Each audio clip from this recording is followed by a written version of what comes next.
ఉండు.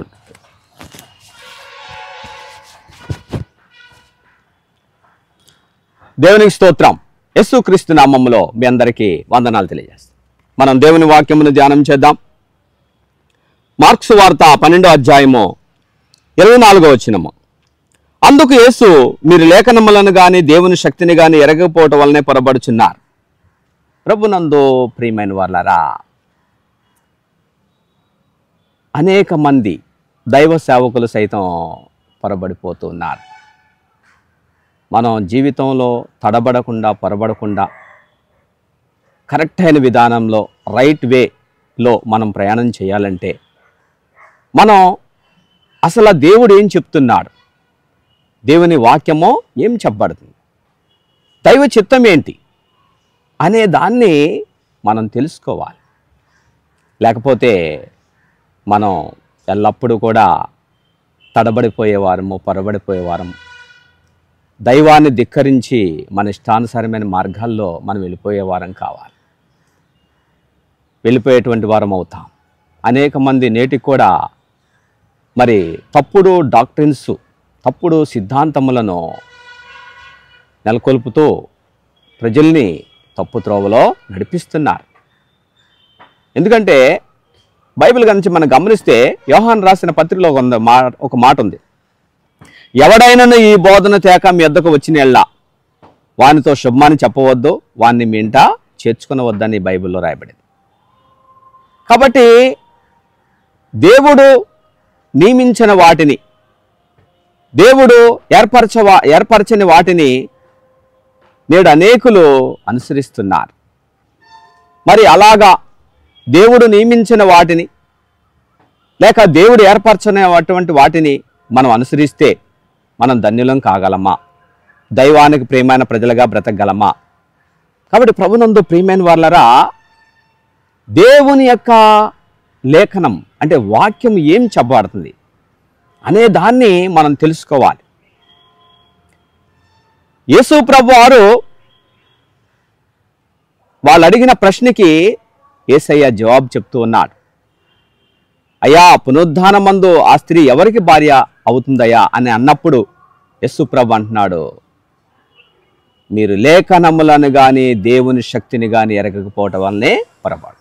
కాబట్టి ప్రభునందు ప్రియమైన వాళ్ళరా, పునరుద్ధానమందు ఎవరు కూడా పరమందు పెళ్లి చేసుకోవటం కానీ పెండ్లికి ఇవ్వటం కానీ జరగదు, ఏదైనా ఈ భూమి మీద ఉన్నప్పుడే. కాబట్టి ప్రభునందు ప్రియమైన వాళ్ళరా, దేవుని యొక్క వాక్యము ఎక్కడ ఏది చెప్పబడుతుందో మనం దాన్ని జాగ్రత్తగా పరిశీలించుకోవాలి. అపోస్తులైనటువంటి వాళ్ళే వాక్యం చెప్పినప్పుడు బెరయా సంఘం వాళ్ళు వారు చెప్పేటువంటి సత్యాలు కరెక్ట్గా ఉన్నాయా లేవా అని లేఖనాలను క్షుణ్ణంగా పరిశీలించి వారు స్పష్టంగా తెలుసుకుని గ్రహించారు. కాబట్టి ఎవరో ఏదో చెప్పారని కాదు, అసలు యేసు ప్రభు లోకానికి ఏం చెప్పాడు, ఆయన శిష్యులు ఏం చెప్పారు అనేది మనకు కావాలి.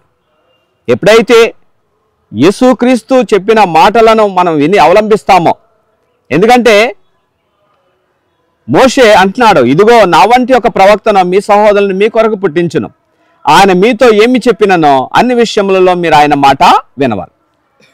కాబట్టి యేసయ్య ఏమి లోకానికి తెలియజెప్పినాడు, ఆయన లోకానికి ఏం బోధించినాడు అనే వాటిని మనం ఎప్పుడు కూడా అనుసరిస్తూ దైవానికి తగ్గట్టుగా మనం జీవిస్తూ సంపూర్ణంగా దైవాన్ని మనం వెంబడించే వారం కావాలి.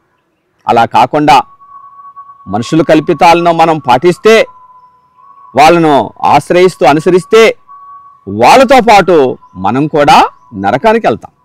కాబట్టి ప్రభునందు ప్రియమైన వాళ్ళరా, యేసు ప్రభువు అంటున్నారు, మీరు లేఖనములను కానీ దేవుని శక్తిని కానీ ఎరగకపోవటం వల్లనే ఈ కడవరి దినాల్లో అనేకులకు, విశ్వాసులైన భక్తులకు దైవ శక్తిని ఆధారం చేసుకునే పరిస్థితి ఉంట్లా. మనం ఎప్పుడైతే దైవ శక్తిని మనం ఆధారం చేసుకోకుండా ఉంటామో, దైవ శక్తిని ఎరగకుండా దైవశక్తిని మనం ఆధారం చేసుకోకుండా ఉంటామో, మనం సైతాను శక్తులకు గురైపోతాం, సైతాను శోధనకు మనం గురైపోతాం.